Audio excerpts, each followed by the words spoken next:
அழகு தமிழில் அற்புதமான பொருள் நயத்தோடு வேத மந்திரத்தின் ஒளி அம்சங்களோடு பாமாலைகள் சொல்லி கொண்டிருக்கிறார். 100 கயிறு கட்டி பயமே இல்லாமல் ஒவ்வொரு உரியாய் அறுத்து கொண்டிருக்கிறார். வாட்டமே இல்லாத முகத்தோடு இருக்கிறார். தழலால் எழுந்த புகை தூண் போல் நிற்கிறது. காற்று அசையவில்லை. காக்கை கிளி குருவி எதுவும் பேசவில்லை. மிருகங்கள் நகரவில்லை. ஊர்வனவும் சுருண்டு கிடக்கின்றன.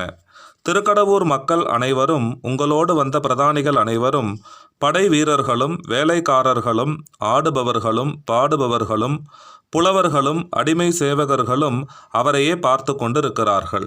இன்னும் கால் நாழிகையில் இருட்டுவிடும். அதே சமயம் நிலவும் தோன்றும் என்று எனக்கு தோன்றுகிறது.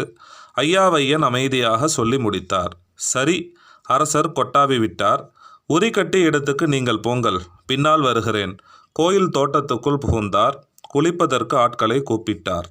செப்பும் கனக கலசமும் போலும் திருமுலை மேல் அப்பும் களப அபிராம வள்ளி அணிதரள கொப்பும் வைர குழையும் விழியின் கொழும் கடையும் துப்பும் நிலவும் எழுதி வைத்தேன் என் துணைவிழிக்கே. சுப்பிரமணியத்தின் நெஞ்சுக்கூட்டுக்குள் நிலவு தோன்றியது. நிலவு தோன்றிய போதே நிலவுக்குள்ளாகவே நிலவுக்கு நிகரணையான ஒளியாய் அபிராமியின் முகம் தோன்றியது. உதடு பிரித்து சிரித்தது. சிரித்தது நிலவா அபிராமியா என்று தெரியவில்லை. அபிராமி காதுகளில் கொப்பும் குழையும் அணிந்திருந்தால், கொப்பு மேற்காதில் அணிவது, குழை கீழ்காதில் அணிவது. அபிராமியின் கொப்பு முத்துக்களால் நிரம்பி இருக்கிறது. குழை வைரத்தால் செய்யப்பட்டிருக்கிறது. முகத்தின் வெண்மையும் வைரத்தின் பளிரும் மாறி மாறி ஜொலிக்கின்றன. இவற்றை உற்று பார்க்க அவையும் நிலவாகின்றன. அபிராமியின் வலக்காதில் சூரியன், இடக்காதில் சந்திரன் என்று மீண்டும் மின்னுகின்றன. சுப்பிரமணியத்தின் உள்விழிகள் இரண்டும் அசையாது நின்றுவிட்டன. அவருடைய மனக்கண் அபிராமியையே பார்த்து கொண்டிருக்கிறது.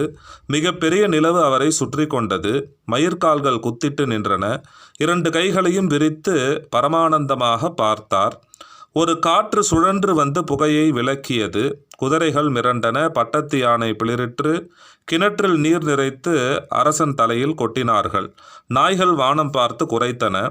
பறவைகள் மறைவிடங்களிலிருந்து பொங்கி எழுந்து திருக்கடவூர் வெளியில் சுற்றின. எங்கோ தென் திசையில் பலமாக இடி இடித்தது. பசுக்கள் நிலை கொள்ளாமல் அலைந்தன.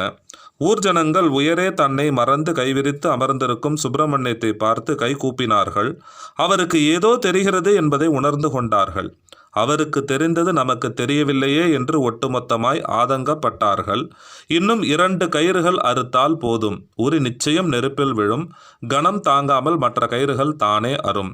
ஆனால் சுப்பிரமணியத்தை பார்த்தால் உரியின் மீது அமர்ந்தவராய் தெரியவில்லை. உறுதியான பாறையில் அமர்ந்தவர் போல் இருக்கிறார்.